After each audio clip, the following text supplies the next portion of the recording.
Alright, everybody. I cleared up some space. Um, so I'm getting drunk. So since I'm getting drunk, you know what? Let's talk about sex. So let's talk about sex, baby. Let's talk about you and me. Let's talk about sex. Um,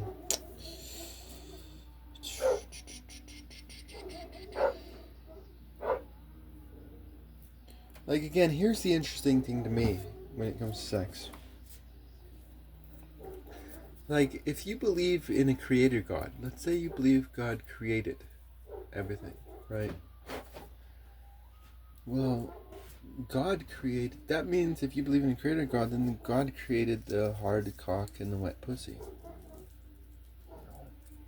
Oh my God, scandalous! How scandalous! Like, who are you to judge me, right? um, God created the hard cock and the wet pussy, and I think this line about "who are you to judge me" means that there are some people out there who are more moral than God. You know, and these are the Puritans. The Puritans tend to be more moral than God. Um, but like God created ass and tits and dick and wet pussy. Um, like God created all that shit, you know. So like in our day, we we imagine the the evil people, right? The immoral people. And the immoral people have a monopoly on sex, right? And one of the reasons is because the Puritans are a bunch of assholes who blaspheme their own creator. Um, they do. The Puritans blaspheme the creator. Um,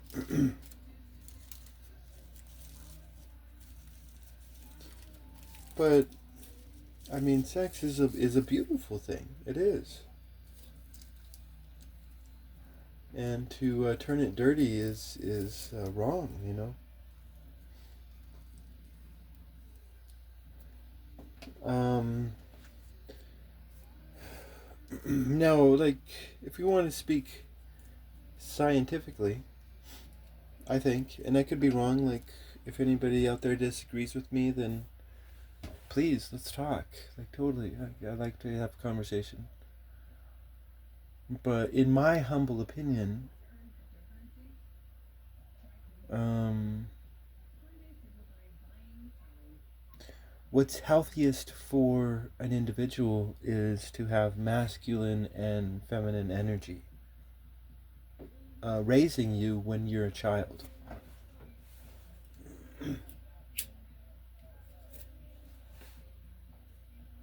And notice I didn't say man and woman, right? I just said masculine and feminine energy. Like a child, like for a human being to be whole, I think we all need that masculine and feminine energy. Like if I had to categorize American men, I would say that they're completely emotionally infantile. Um,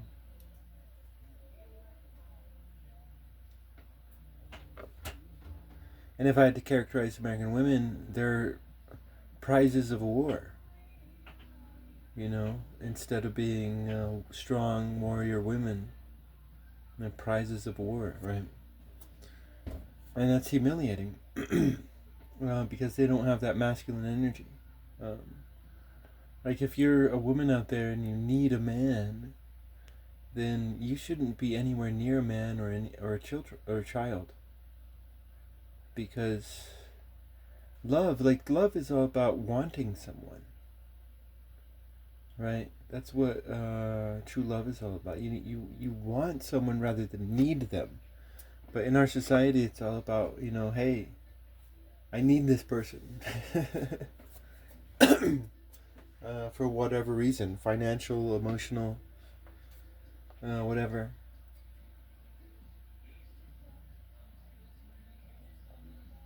Um,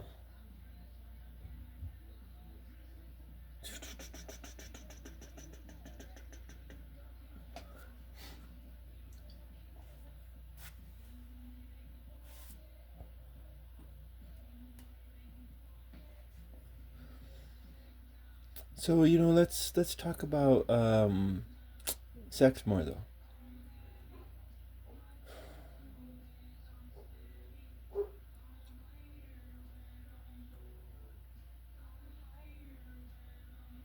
Like I'm not an idiot, unlike most people out there nowadays.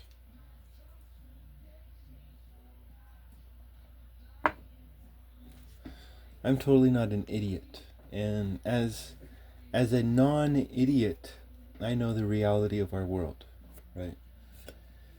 And the reality of our world is that we're living in a matriarchy, and we've been living in a matriarchy for a long time.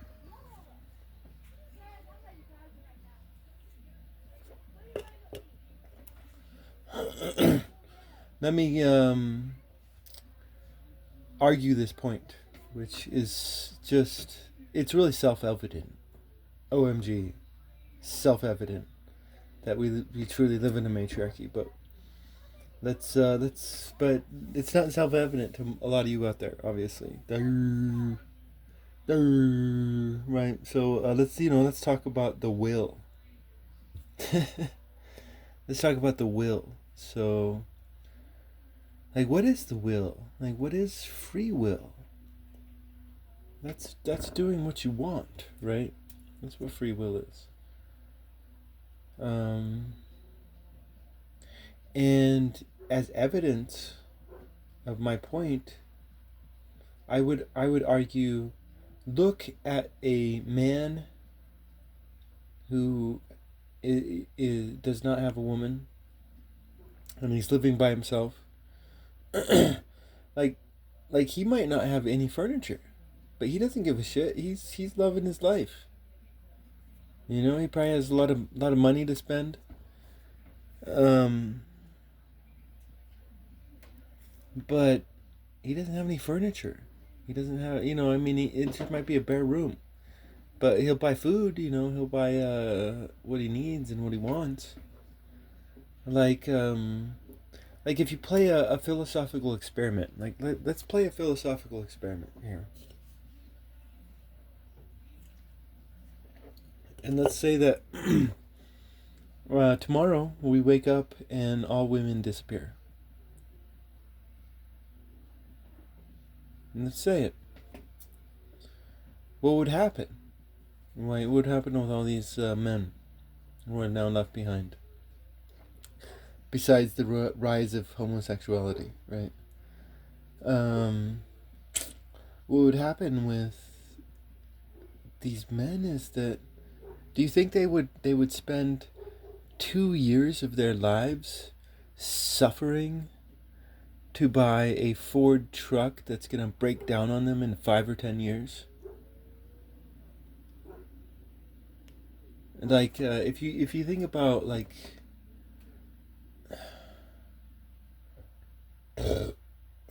seriously, would they sacrifice? Would they like? I think Moses was making fun of men like this, and that this was the curse of the Garden of Eden, that they have to suffer and toil. Men have to suffer and toil because matriarchy is common.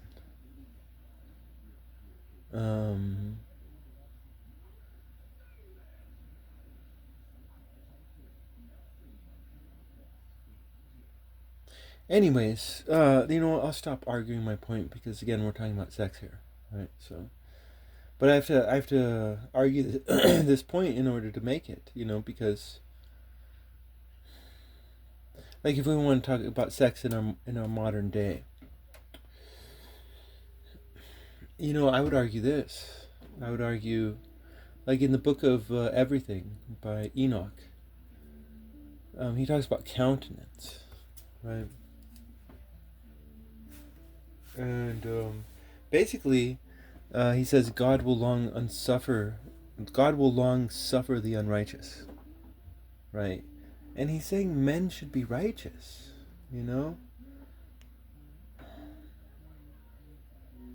like for your man. And again, like we're not even talking about patriarchy versus matriarchy. We're just like, come on, women. I'm talking to you right now. If you're gonna succeed over your man, you need to break him, right? You don't need to break your boyfriend, right? Who gives you the real goods.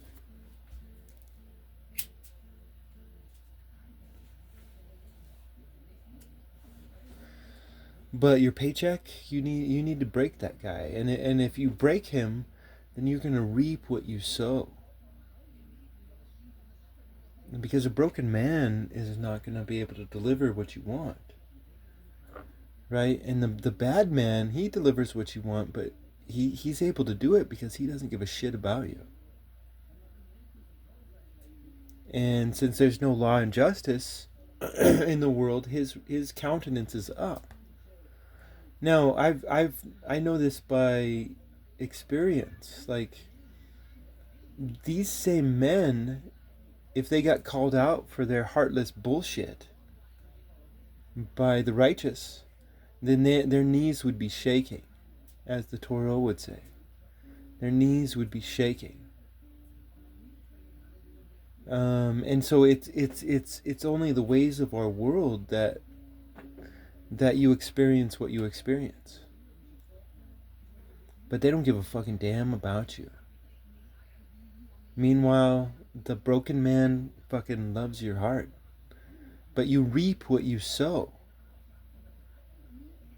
Like, if you have a man that's righteous, like this description of God within the Book of Enoch, if you have this man that is righteous, like, he can not only please you, he can please any woman he wants.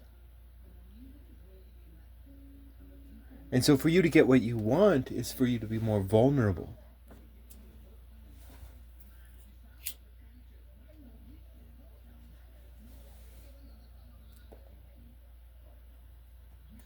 But what you think you're getting, you're not, which is obviously the case, because these bad men who have really pride within them, they have a false countenance because the good men aren't good.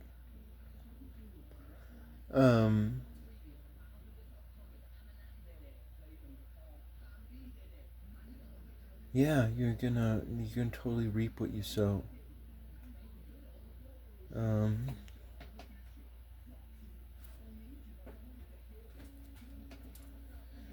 But I mean, like, to me, again, this comes down to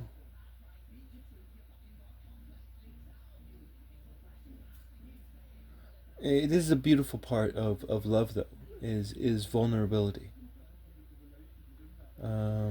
Because you can get burned. You can totally get burned. But it's that vulnerability that makes the relationship precious. And if you have two people who don't need each other but want each other, you know, that's a more solid relationship, rather than a couple that need each other, right, for financial or emotional reasons.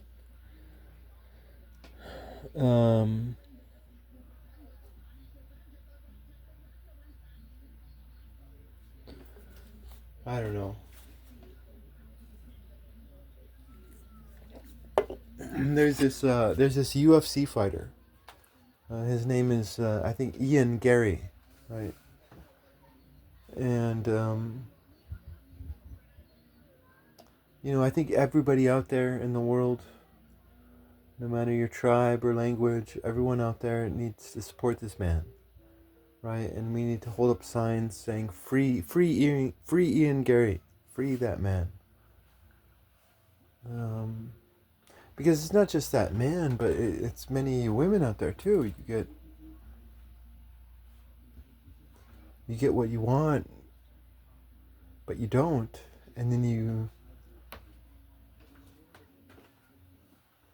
get what you don't want, but you do, and it's just a nightmare for you guys. And I totally fucking understand. Like, if I were a woman, I'd be totally underwhelmed, right? Like there's overwhelmed, and then there's underwhelmed. But can you just be whelmed? Like when I heard that, I was like, oh my god, can you just be whelmed? Like, it was an interesting question. But I can totally understand, anyways, that you guys are underwhelmed.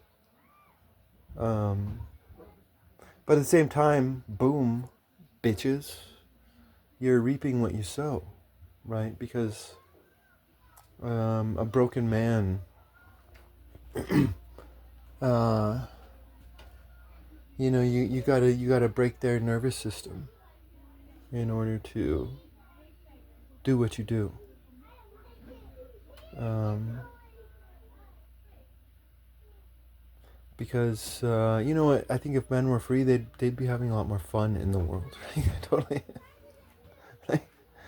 I think they'd just be I don't know, just oh my god, less like it's about the present moment, women. The beauty of the present moment. Um,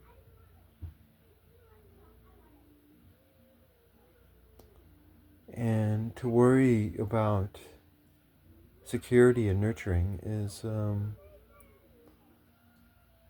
not good. Not good at all. Vulnerability, again, that's where love's at, apparently, maybe. So I've been told, what I technically believe, I guess. But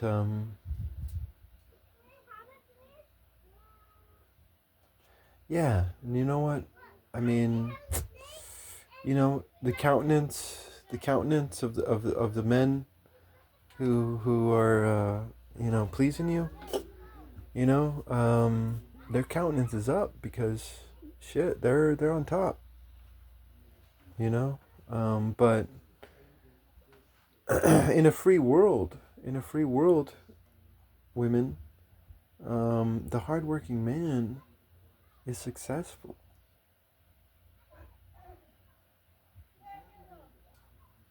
because he's hardworking, right? In our world, it's not real, women. Like, our world was created by the snakes that are confusing you. Um, it's not real, and a lot of the men on top are only on top because of their parents or because they've got the right connections, but not because they have anything within them that merits value. Women, and that man that loves you, that broken man, um like I was talking with Teresa earlier, and she was like, why do you always put it on women? And I don't.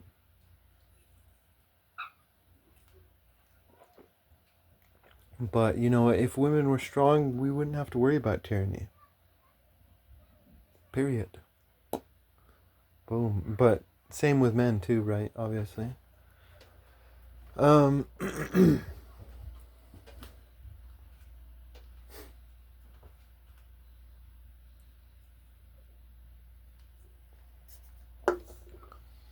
no, I heard about this one feminist writing one time. Oh my god, like I totally want to read it, but because like at the time I heard about it, I was just like, okay, interesting. But like over the next few days and weeks, I was just like obsessed with it, but I forgot what it was. But it was this writing that basically, it was this feminist writing, and she was writing and saying, how do we defeat men? And what she was basically saying was, let men be rational, right? And we'll just be crazy, and men will defeat themselves with logic and rationality. And it was just such a beautiful, powerful uh, book, although I haven't read it, but it sounds like a powerful book. Um, but that's what I totally see. Like that's why it just crept up on me, and I was like, oh my god, that's like our world. Because you have all these rational men who are winning their logical arguments, right? But come on, women, like we all know they're broken, right? Women, shit. Um, We all know they're broken and they're losing.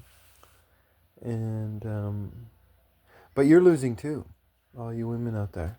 You're losing because, um, you reap what you sow. And if you sow strength, then you'll receive strength. And if you sow weakness, you'll receive weakness.